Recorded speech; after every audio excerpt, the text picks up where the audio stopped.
Namaste.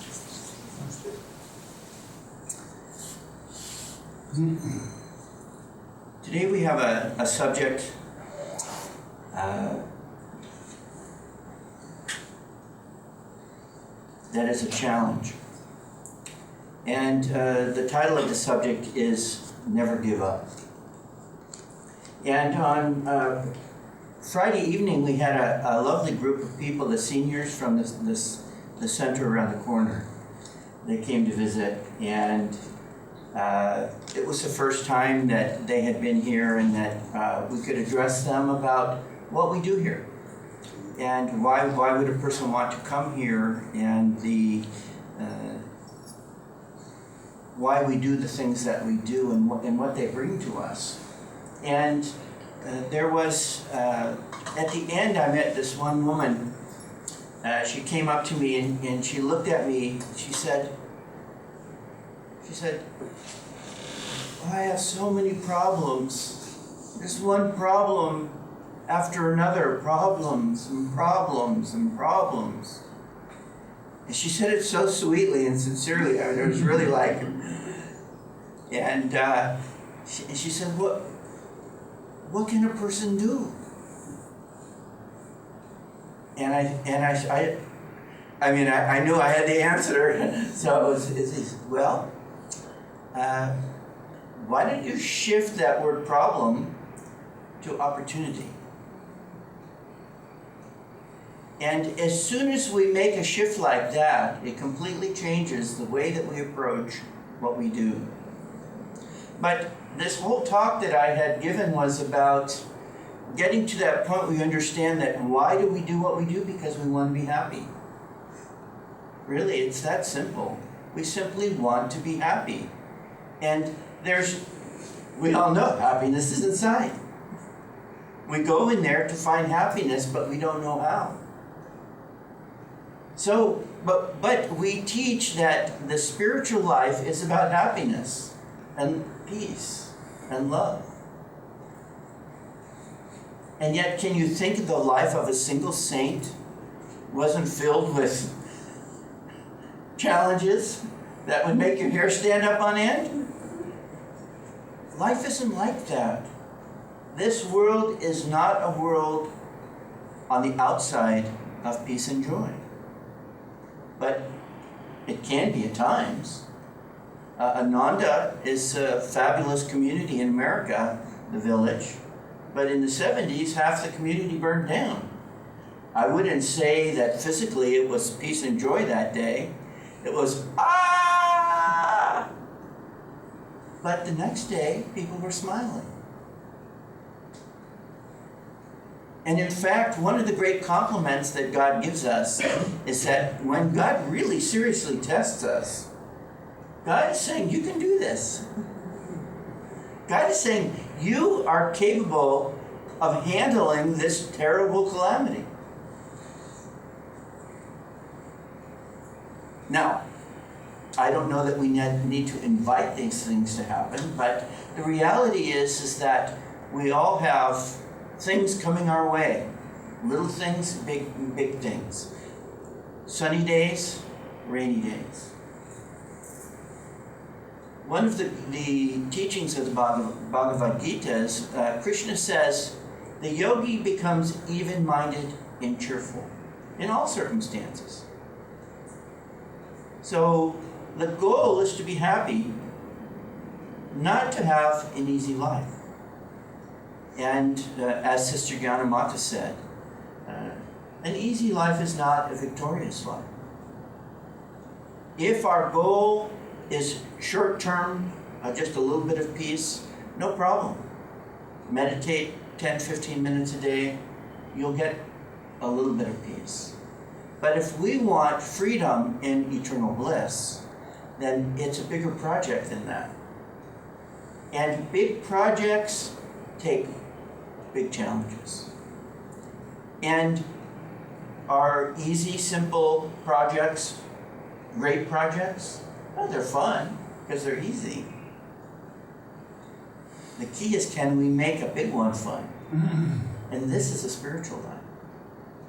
The path of self-realization is the path of making something that you just don't know what calamity is going to come around the next door, and yet you find joy in it.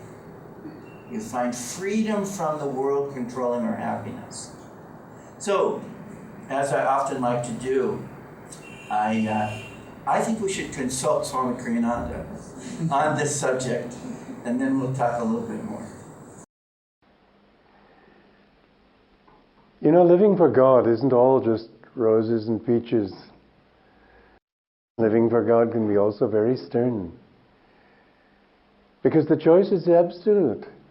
It's either joy or not joy, which is sorrow.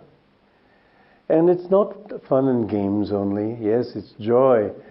But there has to be a certain sternness. This is what we lived and learned in the presence of our Guru. You couldn't jolly him along when it came to principles. He was very steady, very, stern sometimes. And I admired that. There was a beautiful saying. It's number 17 in this book, Conversations with Yogananda. One of the younger monks pleaded with the master to give him the vows of brahmacharya, renunciation. Several others joined him later in the brief ceremony. The master was clearly not happy about it. "You must take this vow very seriously," he said. "Remember, God is here. He is listening to you. Some of you will fall when you break this vow because you took it here today.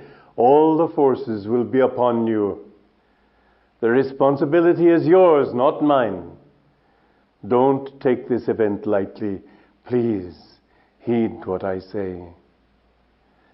The master saw those vows, in other words, as more than a mere affirmation. Spoken before him and administered by him, they had the power either to uplift or destroy. Destroy not in an eternal sense, to be sure, but in the sense of attracting great suffering to the failed disciple.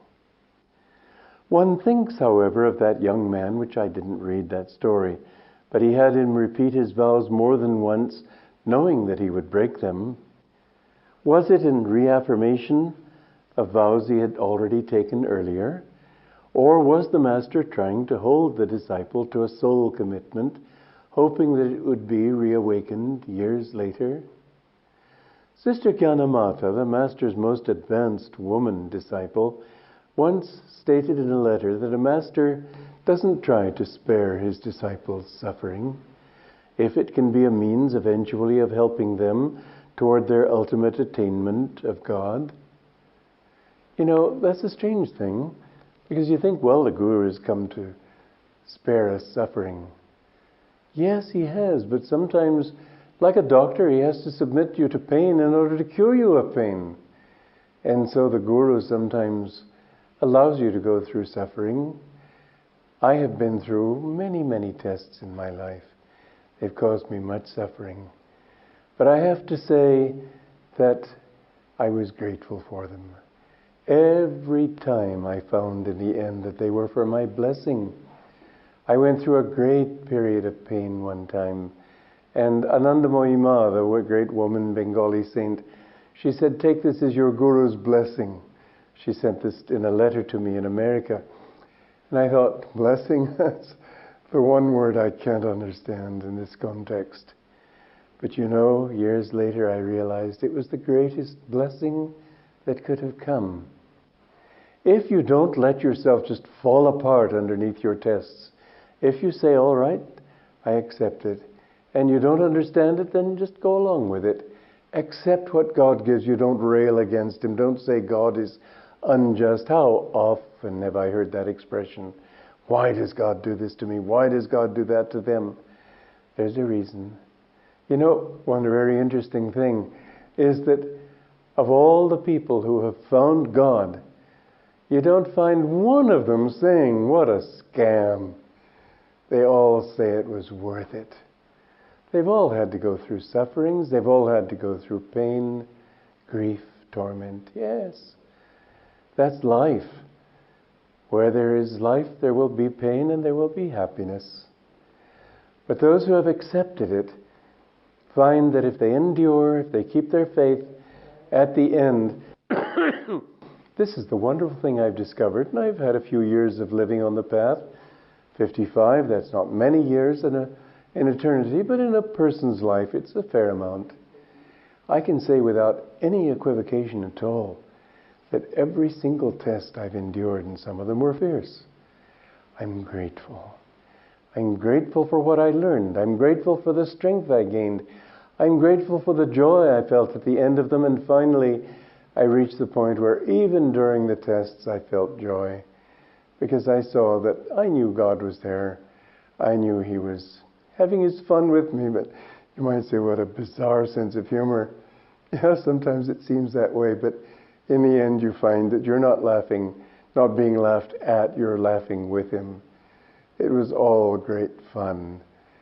You needed the tests in order to grow. You needed the hardships in order to become strong.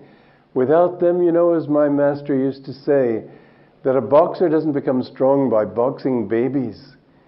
He becomes strong by boxing other strong men. You become strong by facing your tests. Don't fade under them weakly. And don't say, oh, it's all so horrible. God is so mean to me. God doesn't change. He's not going to say, oh, well, if you like it, then I'll just try to be. You'll find that He can be somewhat ruthless sometimes.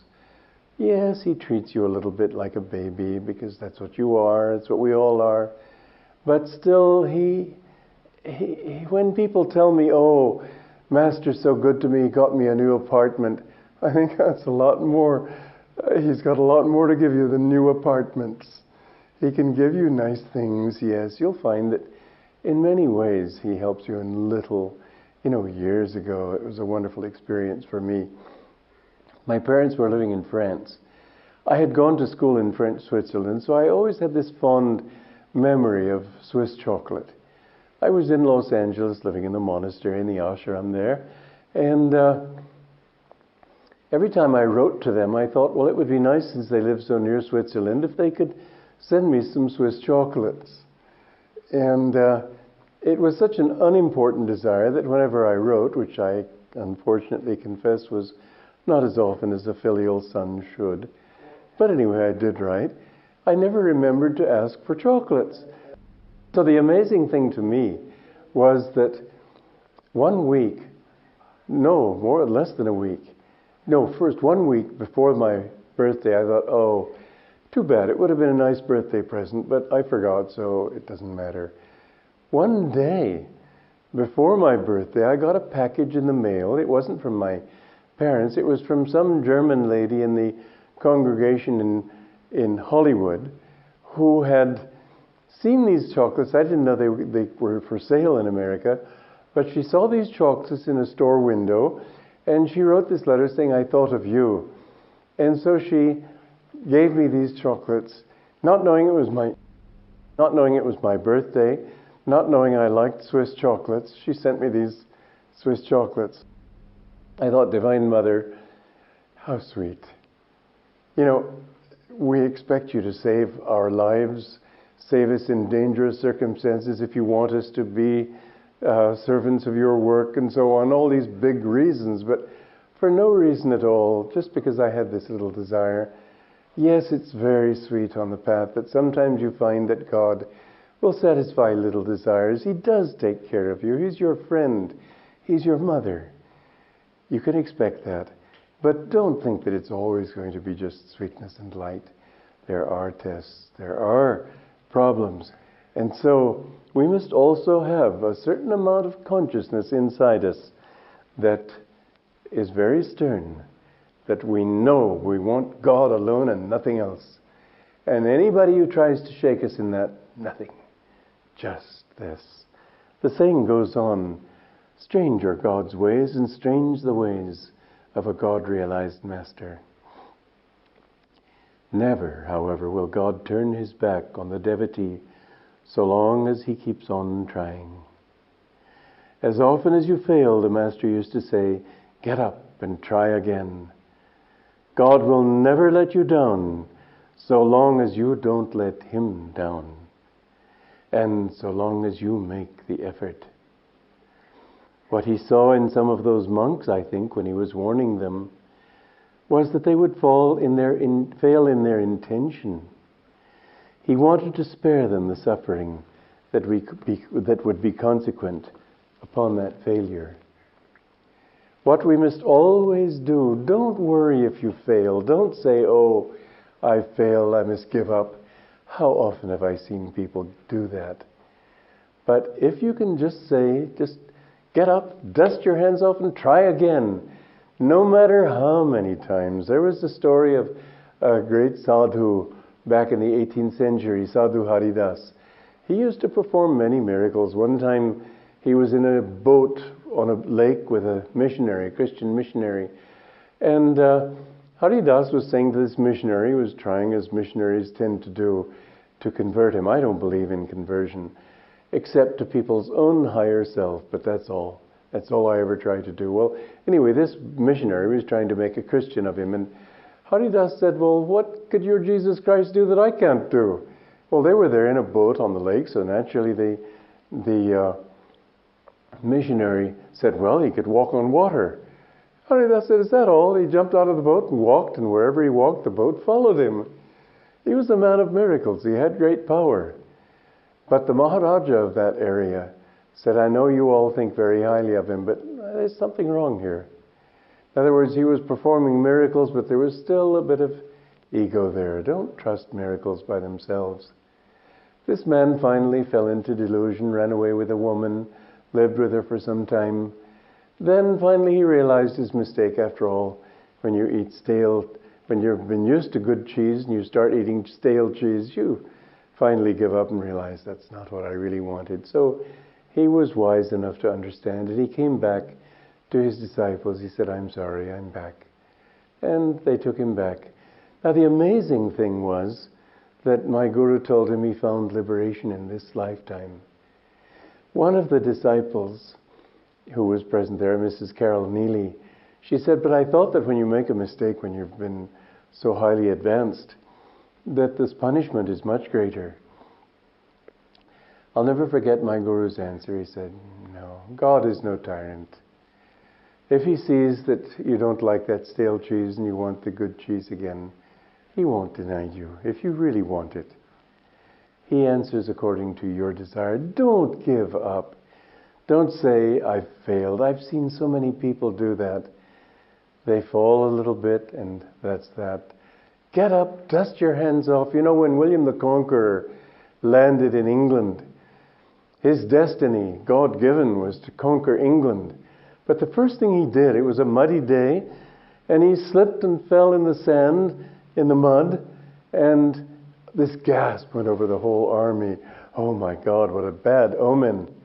Well, William was a man of great willpower, and he leapt to his feet with his hands full of earth. He said, I'm so determined to conquer this country, I've filled my hands with it. And this great cheer went up all over the army. And he went on to the Battle of Hastings and won it that day. But he wouldn't have won it if he'd said, oh my God, a bad omen. How many people, they read the horoscope and they say that you're going to have a little hard time today, better stay home. Oh, I didn't eat my avocado today, my spine feels weak. Or some reason you go to an astrologer and he tells you don't do this because the auspices are bad. You don't have to worry about those things. Your real guidance and your real strength come from inside yourself. Be strong in yourself. And every time you fail, and my God, how many times we do fail, if you just say, get up. I know what I want in life. I know where I'm going. Why should I waste incarnations looking for it? I want it now. You will see that God will forgive you. Yes, you may have to be punished a little bit. Who cares? What's a few years? Life is so short. Oh, I've been beaten so many times. I'm getting used to it. It becomes fun after a while. You know, His love is always there. No one can take that love away from you. I eat persecution for breakfast. Sprinkle it on my cereal. because I know that He's there. His love, my Guru's love. And another thing that I have found is that no matter how people treat you, you're not happy if you don't treat them nicely. If you suffer, if you hate them, you suffer. If you love them, then you find happiness. So people have done their best sometimes to hurt me, to destroy me. I don't let myself get bitter. Why do it? I'm still their friend, and for completely selfish reasons. I'm happier when I love people, and I'm unhappy when I don't love them. I'm happy when I forgive, and I'm unhappy when I'm bitter. And so life has taught me, by hard knocks, yes, but I have learned that I'm much happier when I just love. And so whatever people do, I do love them. I don't know how not to love them. I don't know how to hate, because God is in everybody. And God sometimes comes to you with the smile of a friend, sometimes with the scowl of an enemy, but it's all God. Tvameva mata cha pita tvameva. Everything is God. Everything is Brahman. When you live in that consciousness, you will see that, yes, there are ups and downs in life, but you don't have to dance with them. God bless. In my younger days, I was a surfer. Yeah, spent a lot of hours at the ocean. And one of the things you have to do when you surf is you have to paddle out. And if the waves are coming in and you're paddling out, there's this this discussion that you have to have with the waves as to who's going to win. Are you going to get out, or are they going to push you in? And there was this one particular surfing spot that it's called a point, where it juts out into the ocean, and then there's this long sweeping beach that comes back, and the waves start outside, far outside the point when they're big, and they sweep all the way down. And in order to get out, you go up at the top, and as soon as you try to get out, the waves start trying to push you down the beach. And when the waves were big, it was quite common to see a surfer try to paddle out at the point and be swept all the way back down to the end of the waves without being able to get out. And then you'd see some of them would walk up the beach back to their car and go home. Some of them would walk back up the beach and try again. Some of them never got out, but they kept trying until they were exhausted. Many of them did get out. Some of the people that got out, as I observed them, they were a little smarter than the average person. They attuned themselves to the waves in such a way as they recognized that even though these waves were coming in very regularly, there was certain times when they were less. And if you could get out to what's described as the impact area, the place where the waves break, if you could get out there right close to it, just at the right time, if you timed it just properly, then you could get through quite quickly. Where as long as you were outside of that timing, it made it much more difficult. And in the yoga teachings, we find that there are little things that we can observe, things that we can do in order to increase our chances of success. And the first is this subject of recognizing that it isn't going to be easy. If we kid ourselves and say, I am going to try to do the most challenging thing that can be done. I'm going to reunite my individualized consciousness with omnipresent consciousness. This is the goal, the challenge of life itself. It's not still supposed to be easy. Learning to play the trumpet or the clarinet's much easier. Few incarnations, no problem. But freeing ourselves from the habit of not being happy, the habit of thinking that life itself is the determining factor, how it goes, so I will be happy or sad. And this is a great battle. So first is to recognize that it's going to be a battle, and then to have your weapons. You have to have weapons, and our weapons are the meditation techniques, and these are our most powerful weapons, and attunement to God through devotion.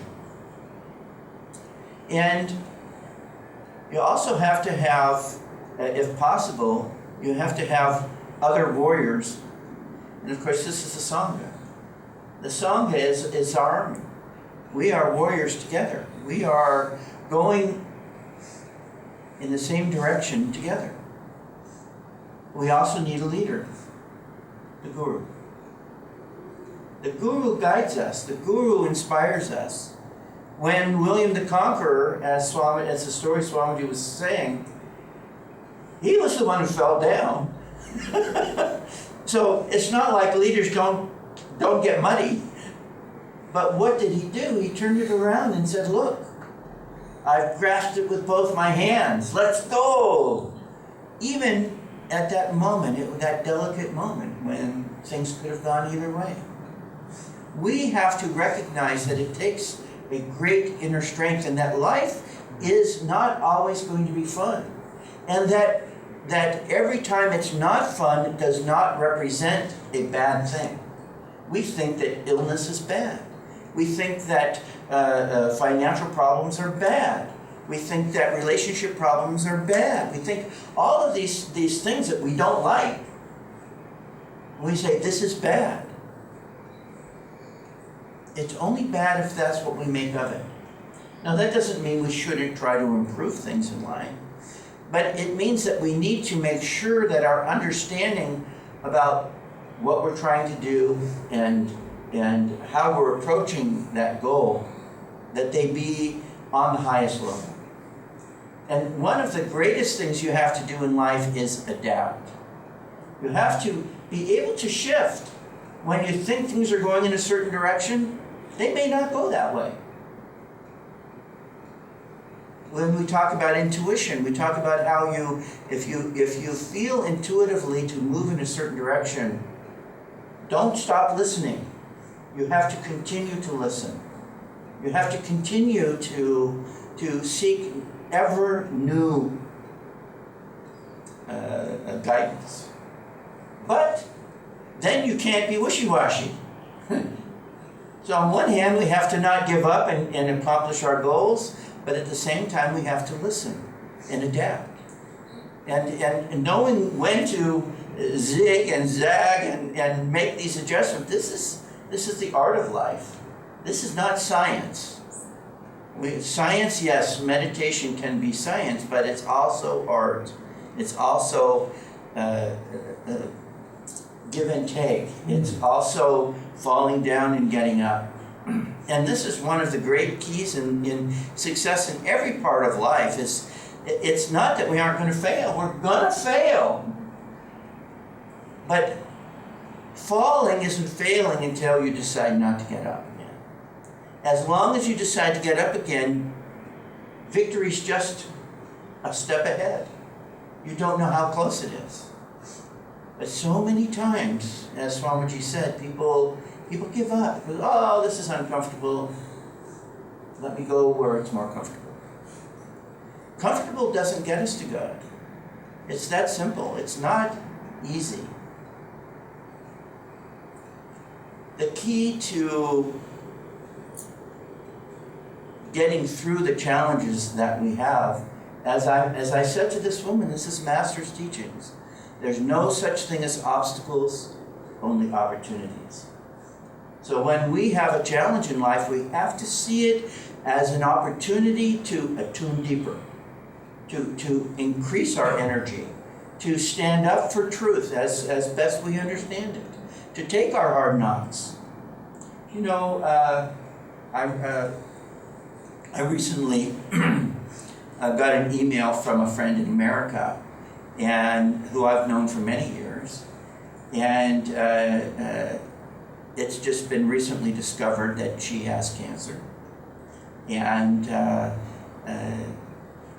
it's not looking good. And then, of course, that thought led to, well, I and most of my friends are going to be dead in the next 15 to 20 years. I mean, the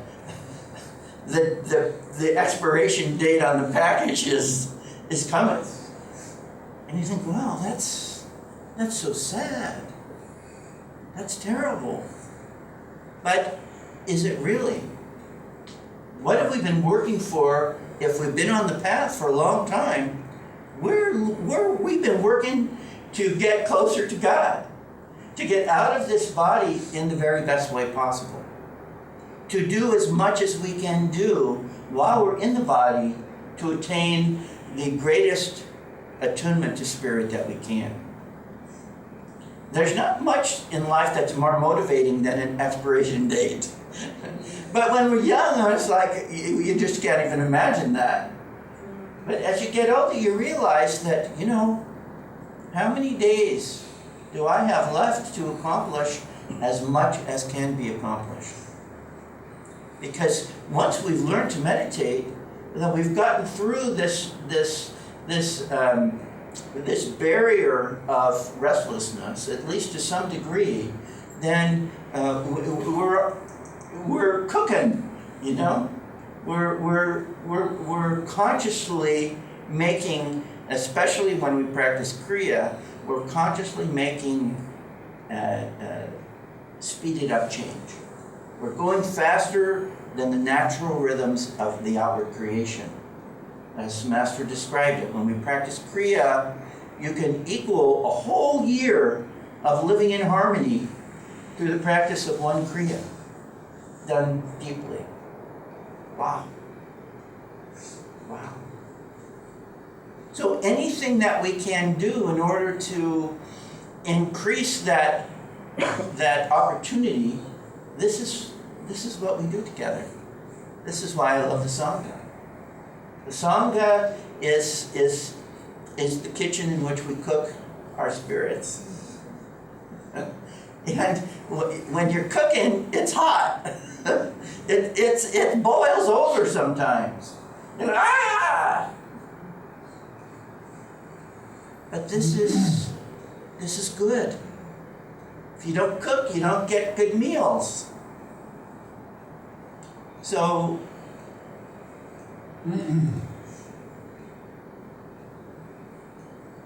no matter what might be going on any given day, let us remember to turn it into an opportunity.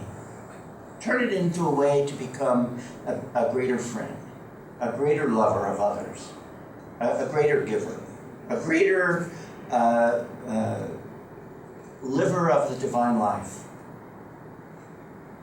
And every time we fall, every time we don't live up to our expectations, get up. Get up. In the end, we always have to remember that song, the song that is the Ananda theme song. Ultimately, it's not love, love, love. It's go on alone. In the end, each and every one of us must stand up before God and say, this is how I've lived. Nobody can do that for us. We have to do it. But when we come together as a group, we increase our chances many, many, many-fold. Many-fold. This is really such one of the great blessings. They say the first great blessing is a birth. It's not that easy to get in. There's a shortage of packaging. And then of course the Guru. Normally we would say the Guru is the greatest blessing, but in terms of transformation of consciousness, for most souls we need a body, we need the Guru's guidance, and then Satsang, top 3, Satsang. So lean on each other. This WhatsApp thing that we've been doing has been a beautiful little. So when things start, they're topsy-turvy sometimes, but now it's settled into something that's really being beneficial. And in all aspects, in all the things that we do together, we can anticipate that there are going to be waves. But surf. This is what brought me to, in many ways, to the spiritual life, and I realized that you could surf the wave of your life. You could take the same principles of writing in harmony with life's flow, and you could do it in every aspect of life. And the yoga teachings give us the very specific information that we need in order to do that. And then we, as a group, help each other to manifest that. So for that, thank you. Namaste.